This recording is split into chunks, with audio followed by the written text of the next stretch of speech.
Throughout the film, we show our character, Roy, that he's going to have to understand that he's back. He's not in Vietnam. He's back with his wife. It's very energetic because like you don't know what's really happening, but after the beginning, it steps you back and it brings you to the process of what's actually going on.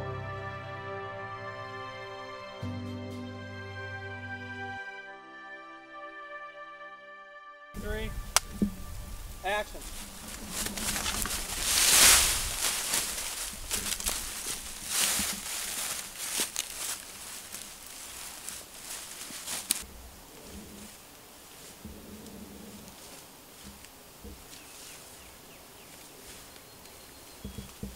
Cut.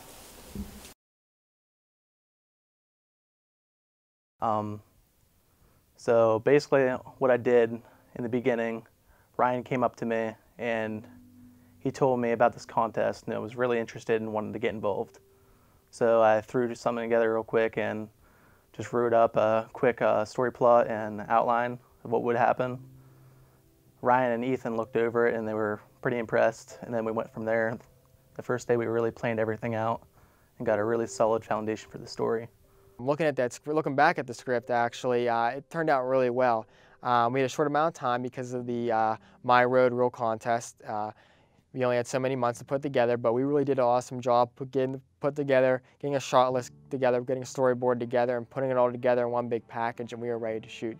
So the story really has a lot to offer, and it was very exciting to put together, and I hope everyone enjoys it. And also come to the realization of PTSD is such a serious thing, and it's a very interesting film.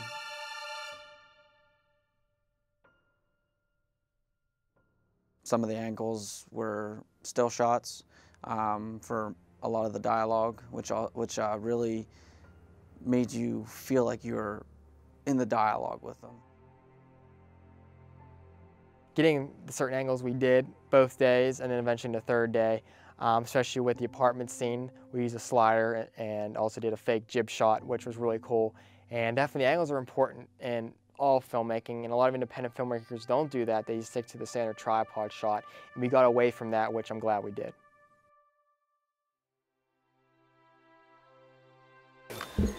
We have here our custom-built camera rig using a DSLR slider.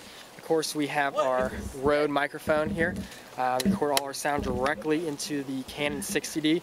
Also, we have an aperture field monitor, a 7-inch, attached to it also, and then a bottom light and the map box. But of course, again, using the RØDE microphone for all our audio.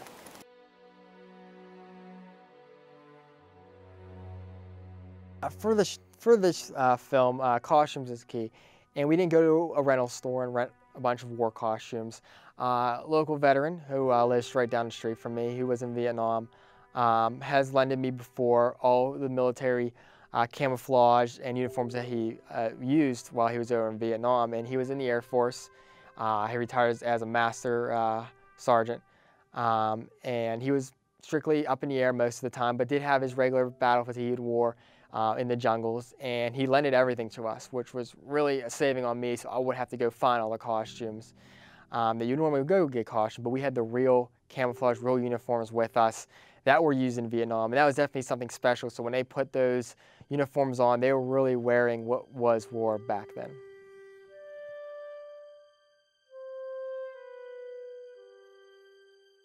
During the film, we really didn't use a lot of computer special effects because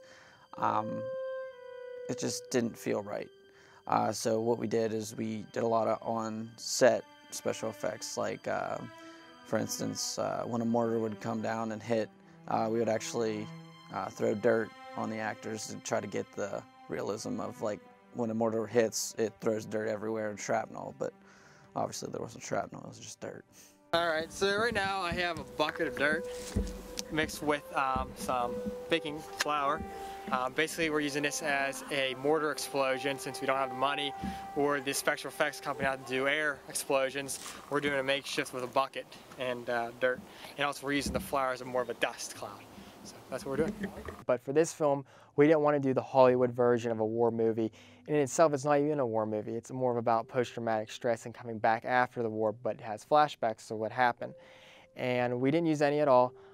We did, minor color correction and color grading that we needed to do, but there was no elements thrown in there such in the war. We didn't add fake explosions or fake gunfire, mainly because it's not real. The only reason is because the camera picks up a muzzle flash, but when you're there, you don't see that happen. It's straight on guns firing and mortars exploding, but not to the reality of Hollywood. And we kept that to doing on-set practical special effects on visual effects. And I think it worked a lot better for us to make the movie even more better.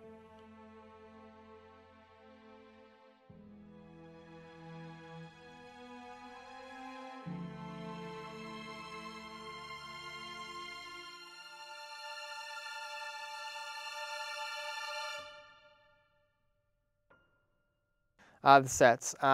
We had many sets. I think we narrowed it down to 3. One being in the woods, the second one being in the studio, and then at the house we filmed that. In the woods was thanks to the Scott Township Conservancy for lending us that set. We had the whole day to shoot, and we also shot pickups there. But it was definitely a challenge because it did rain the day before, and it was wet and it was muddy. But everyone really pulled through. And the environment around it really put us in that Vietnam feel, even though we weren't in the jungles. But there were parts of Vietnam that did look like where we were at.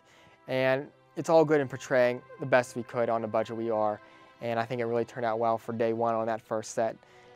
For day 2, we were in the studio, which was a whole different atmosphere. We can recreate anything we wanted, which we created an apartment, basically, which really wasn't an apartment at all. We used all fake lighting to bring in a nice surrounding feeling of you being in an apartment at nighttime, and it really worked well. We set up a table, a chair, more of a couch lounge, a chair you would sit in by yourself.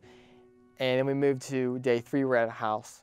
And the owners have lended me the house before to use the main part, and thankful to them again for lending me that house for the day.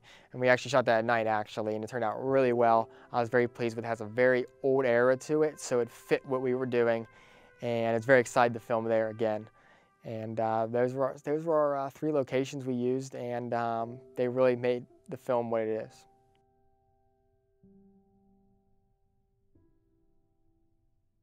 After everything was shot, Ryan asked me to come in and help him with some editing, and I was more than happy to go in and help him. So basically what we did, sat down, watched all the footage, and we decided what clips were the best clips for the situation that the main character was in, and that's where we went.